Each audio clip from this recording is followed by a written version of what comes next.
ዘንድሮ የማንሰማው ጉድ የለም ጋይስ። ጠቅላይ ሚኒስትሩ ከመስጊድ መባረራቸው ነው እየተነገረ የሚገኘው። በዛሬው ዕለት የኢድ አልፈጥርን በዓል ለማክበር እንዲሁም ደግሞ ለሙስሊሞች እንኳን አደረሳችሁ መልእክት ለማስተላለፍ በትልቁ መስጊድ ውስጥ ተገኝተው ነበር። ነገር ግን ከ15 ደቂቃ በላይ ውስጥ መቆየት አልቻሉም። ጠቅላይ ሚኒስትር ዶክተር አብይ አህመድ እንኳን 1447ኛው የኢድ አልፈጥር በዓል እንኳን በሰላም አደረሳችሁ መልእክትን አስተላልፈዋል። ጠቅላይ ሚኒስትር ዶክተር አብይ አህመድም የሙስሊሙ ማህበረሰብ የረመዳን ወር በሚፈታበት ዕለት በሚሰግድባቸው ስፍራዎች ላይ እንዲያጸዱ መልእክት አስተላልፈው ነበር። ቀደም ሲል እንዳልከው እንግዲህ ጠቅላይ ሚኒስትር ዶክተር አብይ አህመድ ይህንን የሰላት ስነ ስርዓት የሚካሄድበትን የአዲስ አበባ ስቴዲየምን በማጽዳት ሂደት ላይ ተሳታፊ የነበሩት። አሰላሙ አለይኩም ወራህመቱላሂ ወበረካቱ። ውድ ቻናላችን ቤተሰቦች እንዴት ናችሁልን?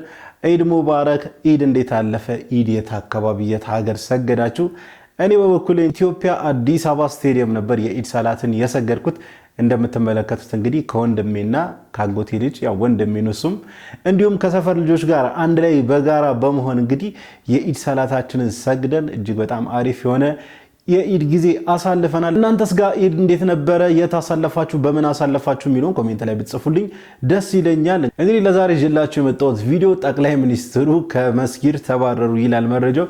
እጅግ በጣም አነጋጋሪና አስገራሚ የሆነ መረጃ ነው። እንዲሁም ጠቅላይ ሚኒስትር ዶክተር አብይ አህመድ ደግሞ እጅግ በጣም አስገራሚ የሆነ ተግባር ፈጽመዋል። እሱንም እስከ መጨረሻው ድረስ የምትከታተሉ ከሆነ የምታዩ ነው የሚሆነው። ሌሎች ምርጥና አስተማሪ ቪዲዮዎች አሉ። ታዲያ ቪዲዮ እንደተለመደው ሁላችሁም ላይክ በማድረግ እንድትጀምሩ ጋብዛለሁ።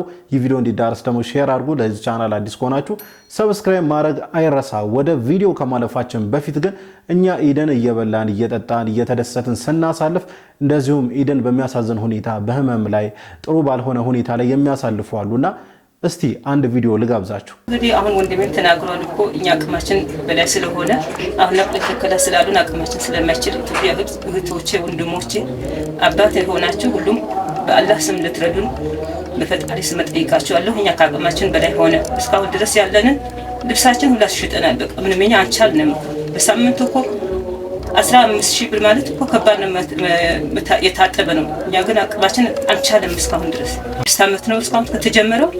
እስካሁን እኛ ከአቅማችን በላይ ስለሆነ ኢትዮጵያ እህት ወንድሞቼ በሙሉ እንዳቅማችሁ ልትረዱን በአላህ ስም ጠይቃችኋለሁ። ሕክምናውን ለማድረግ እኔን ለማገዝ ለመደገፍ ያው የምፈልጉ ወገኖቼ የእስማኤል ኑረዲን በሚል በኢትዮጵያ ንግድ ባንክ አካውንት 1024 45 84 679 እና በወንድሜ ደግሞ ሙኒር ኑረዲን በሚል አቢሲኒያ 22 40 23 747 ስልክ ቁጥር የኔ የእስማኤል ኑረዲን በሚል 0911 38 92 56 በወንድሜ ስም ሙኒር 0912 77 77 37 በሚል ነው አካውንቴም ስልክ ቁጥሬም። እንግዲህ በአላህ ስም እጠይቃችኋለሁ ኢትዮጵያን ወገኖቼ ማለት ነው። እንደማታሳፍሩኝ ተስፋ አደርጋለሁ። ዩቲዩብ ቻናል ቤተሰቦቼ እንግዲህ እንደተመለከታችሁት ነው እኛን ኢድን ደስ በሚል ሁኔታ እያሳለፍን በተለያየ መንገድ አሳልፈን ሊሆን ይችላል። ነገር ግን ይህ ወንድማችን በጣም በሚያሳዝን ሁኔታ እንግዲህ የኩላሊት ህመም አለበት። ኩላሊቱ ፌል አድርጓል። ኩላሊቱን እየታጠበ ዲያሊሲስ እያደረገ ነው እየኖረ ያለው። ዲያሊሲስ ማድረጉ በራሱ ሌላ ህመም ነው። ከዛ በተጨማሪ ደግሞ በየሳምንቱ የሚወጣው ወጪ እጅግ በጣም ከፍተኛ ነው። ትክክለኛው መፍትሄ ምንድነው? ንቅለ ተከላ ማድረግ ነው። ንቅለ ተከላ ለማድረግ ደግሞ እጅግ በጣም ከፍተኛ ገንዘብ ስለሚያስፈልግ እንግዲህ ያቅማችሁን የዩቲዩብ ቤተሰቦች እዚህ ጋር በምትመለከቱት አካውንት እንድታገዙ ሰፖርት እንድታደርጉት በዚህ አጋጣሚ እጠይቃችኋለሁ። እንዲሁም ደግሞ ያለበትን ሁኔታ ለማወቅ ከፈለጋችሁ እዚህ ጋር በምትመለከቱት ስልክ ቁጥር ደውላችሁ ያለበትን ሁኔታ መጠየቅ ትችላላችሁ። ኢድ ሙባረክ እንኳን አደረሰም ማለት ትችላላችሁ። መዘየሩም ቀላል ነገር አይደለምና ስለዚህ አላህ Subhanahu Wa Ta'ala የሰጠንን ጸጋ እኛ ደግሞ እናካፍል። ረመዳን ሙባረክ ተባብለን አፍታም ሳንቆይ ዒድ ሙባረክ ለመባባል በቃ ጊዜው በጣም ይፈጥናል። ምን ያክል ሐቁን ጠብቀን ጾመናል፣ ምን ያክል ለዚህ ታላቅ ወር የሚገባውን ክብር ሰጥተን አሳልፈናል የሚለው ጥያቄ እንዳለ ሆኖ በዚህ ሞት ሳይሆን ህይወት ብርቅ በሆነበት ጊዜ መድረስ፣ ደርሶ መጀመር፣ ጀምሮ መጨረስ መታደል ነው፣ በአላህ መመረት ነው። የባለፈውን ረመዳን አጠናቀው አላህ ለዚህኛው ረመዳን እንዲያበቃቸው የተመኙ ግን ከምኞታቸው ሳይገናኙ ወደማይቀርበት ሀገር የሄዱ በርካታ ናቸው። ከኛ ጋር ጀምረው ግን ደግሞ ከኛ ጋር ያልጨረሱም እንደዚሁ በዙሪያችን በርካቶች አሉ። እኛ ደርሰናል፣ ደርሰንም ጀምረናል፣ ጀምረንም ጨርሰናል። አላህ ለዚህ እድል ስላበቃን ጥራት ልቅናና ምስጋና የተገባው ነው። አላህ ጾማቸውን ከተቀበላቸው ያድርገን። በቀሪ ዘመናችንም ረመዳን ደግሞ ደጋግሞ መልሶ መላልሶ ከሚያገኛቸው ባሮቹ ያድርገን። ዒድ ሙባረክ። አለይና ወአለይኩም ጋዜጠኛ አብዱ መሐመድ እጅግ በጣም ደስ የሚል ጥልቅ የሆነ ንግግር ነው። እውነት ነው። አላህ Subhanahu Wa Ta'ala ብዙዎቹ ጀምረው ያላስጨረሳቸው አሉ። እንዲሁም ደግሞ አምና አብረውን ጾመው ዘንድሮ ለመጾም ያልታደሉ አሉና እኛ ደግሞ አልহামዱሊላህ ረብል ዓለሚን ረመዳንን ጾመን እንድንጨርስ አላህ ፈቅዶልናልና አላህ Subhanahu Wa Ta'ala ጾማችንን ይቀበለን። በድጋሚ ኢድ ሙባረክ። እኔ ከእስልምና በጣም ወደውና የሚያስቀናኝ ነገር ቢሆን ስለመስጠት ያላችሁ አመለካከት ነው። ሙስሊም ይሰጣል። ይሄ በጣም በአይን የሚያየውት ነገር ነው። ዛሬ ቦሌ ሚካኤል መስጊድ አካባቢ እየተንቀሳቀስኩ ነበርና የነበረው ለአፍጥር የሚሰጣጡት ነገር እንደገና ደግሞ የተቸገሩትን መርዳት ላይ በራሳቸው የሚያወጡትን ዘካ ላይ በጣም ሲሪየስ ናቸውና ያ ነገር በጣም ከእስልምና ሪስፔክት የማደርገው ነገር ነው። በዚህ አጋጣሚ ነገ በዓል ነው። እንኳን አደረሳችሁ ኢድ ሙባረክ ብያለሁ። በዓሉ የሰላም የደስታ የፍቅር እንዲሆንላችሁ እመኛለሁ። የተከሰቱ ነገሮች ረግበው ዓለማችን ሰላም ሆነው ኑሮ ወደ አለበት ተመልሶ እንግዲህ አሪፍ አመት እንዲሆንልን እመኛለሁ። ሀገራችንንም ሰላም ያርግልን። ለፈጣሪም ጸሎታችሁን አቅርቡላለሁኝ። ኢድ ሙባረክ ፎሎወሮቼ፣ ሙስሊም ፎሎወሮቼ በጣም ወዳችኋለሁ። መልካም በዓል። በጣም እናመሰግናለን ወገናችን። እንግዲህ ከሙስሊሞች የሚወደውን ባህሪ ከሙስሊሞች የሚገርመውን የሚያስደንቀው ነገር እየተናገረ ነበርና እውነት ነው። እስልምና እንግዲህ መስጠትን እጅግ በጣም የሚያበረታታ እምነት ነው። እርግጥ ነው ሌሎችም እምነት እንደዚሁ መስጠትን እጅግ በጣም ያበረታታሉ። ነገር ግን እስልምና የጾሙ ስርዓቱ ራሱ መስጠትን እጅግ በጣም ያስገድዳል። ለምሳሌ ረመዳንን ጾም 30ንም ቀን ጾመን ዘካተል ፍጥርን ካላወጣን ዘካተል ፍጥር ማለት ኢድን የተቸገሩ ሰዎች ኢድን ማሳለፍ የማይችሉ ሰዎች እንግዲህ ለነሱ የሚሰጥ ነው ዘካተል ፍጥርና እሱን ያልሰጠ ሰው እንግዲህ ረመዳኑ 30ንም ቀን እንዳልጾመ ነው የሚቆጠርበትና አስቡት ምን ያህል ሲሪየስ እንደሆነ ዲናችን ምን ያህል መስጠትን የሚያለማምድ የሆነ ዲን እንደሆነና እንደው ሩቅ አትሂዱ እንደው ገንዘብ እንኳን ባይኖር ፈገግታ ሰደቃ ነው ብለዋል ረሱላችን ሰለላሁ ዐለይሂ ወሰለምና ዘካተል ፍጥር አለ ዘካው አለ እንዲሁም ደግሞ ሰደቃው አለ በመሃል ላይ እነዚህ ነገሮች እስልምና ሲሪየስ እንድንሆን ያዘዘን ነገር ነውና ትልቅ ውበቶች ናቸው። እንግዲህ የሌላ እምነት ተከታይም እንደዚህ እየመሰከረ ነበርና ኦሊያድ እጅግ በጣም እናመሰግናለን። ከበረልን። አሁን ደግሞ እስቲ ጠቅላይ ሚኒስትር ዶክተር አብይ አህመድ ለመላው ሙስሊም እንግዲህ እንኳን አደረሳችሁ መልእክትና እንዲሁም ደግሞ አስገራሚ የሆነ ተግባር ፈጽመዋል።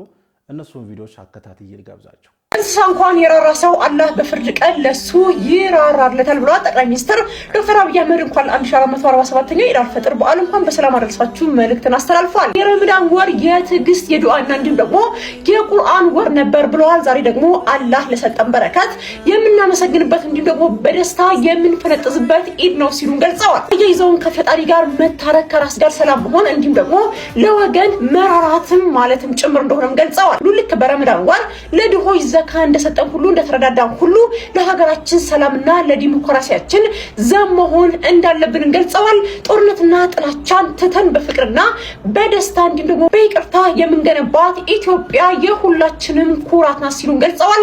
ነብዩ መሐመድ ሰለላሁ ዐለይሂ ወሰለም እንዳሉትም ምርጥ ሰው ማለት ሰዎችን የሚጠቅም ወይም ደግሞ የሚረዳ እንደሆነም አያይዘው ገልጸዋል። ይህ በዓል የሰላም የጤና የፍቅርና የመረዳዳት እንዲሁም እንግዲህ መልካም ምኞታቸውን ገልጸዋል። እኔ ኮዲ ማለት ነው ለመላው የእስልምና እምነት ተከታዮች በሙሉ እንኳን 1447ኛው ኢድ አልፈጥር በዓል በሰላም አደረሳችሁ ማለት ፈልጋለሁ። አብሶ ደግሞ ለእናንተ ለምርጦቹ ፎሎወሮች ማለት ነው እንኳን ለዚህ በዓል አደረሳችሁ። ጠቅላይ ሚኒስትር ዶክተር አብይ አህመድም የሙስሊሙ ማህበረሰብ የረመዳን ወር በሚፈታበት ዕለት በሚሰግድባቸው ስፍራዎች ላይ እንዲያጸዱ መልእክት አስተላልፈው ነበር። ቀደም ሲል እንዳልከው እንግዲህ ጠቅላይ ሚኒስትር ዶክተር አብይ አህመድ ይህንን የሰላት ስነስርዓት የሚካሄድበትን የአዲስ አበባ ስቴዲየምን በማጽዳት ሂደት ላይ ተሳታፊ የነበሩት እሳቸው አብሯቸው የነበሩ በርከት ያሉ የከፍተኛ የስራ ኃላፊዎችም እንደዚሁ ነበሩ።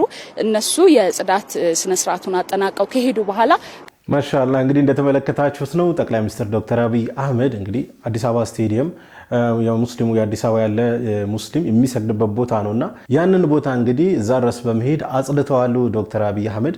ከዚህ በፊትም ይህንን ተግባር በተደጋጋሚ ኢድ በደረሰ ቁጥር እንግዲህ ስቴዲየምን በማጽዳት ለሰላት ዝግጁ በማድረግ እንግዲህ ዶክተር አብይ ይታወቃሉና በዚህ አጋጣሚ እጅግ በጣም እናመሰግናለን ማለት ፈልጋለሁ። ሰውን ያላመሰገነ አላህን አያመሰግንምና ጥሩ ነገር ስንመለከት ማመስገን አለብን ብዬ አስባለሁ። ጠቅላይ ሚኒስትር ዶክተር አብይ አህመድ እጅግ በጣም እናመሰግናለን። አሁን ወስዳችሁ ቪዲዮ ወደ መጨረሻውና እጅግ በጣም አስገራሚ ወደሆነ ቪዲዮ ነው።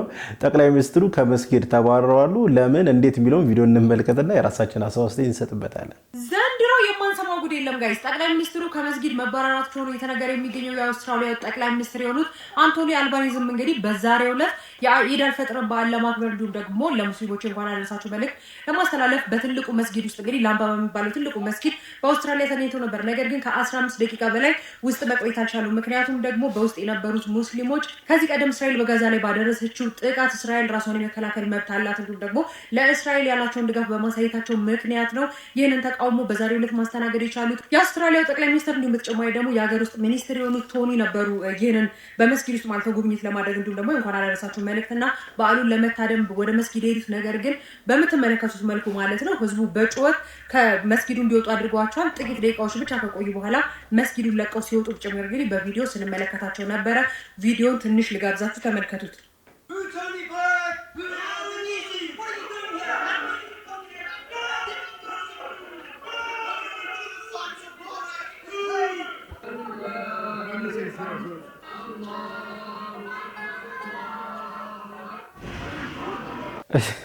እጅግ በጣም አስገራሚ የሆነ መረጃ ነው። እንግዲህ እስልምና የሚያዘው ከተበዳይ ጎን ቆሙ ነው የሚለውና እንግዲህ ጠቅላይ ሚኒስትሩ ከተበዳይ ጎን አልቆሙም ነበርና ምዕመኑ ደግሞ አላጎበደድም። እሳቸው ጠቅላይ ሚኒስትር ናቸው ብለው ለጠቅላይ ሚኒስትሩ አላጎበደዱም።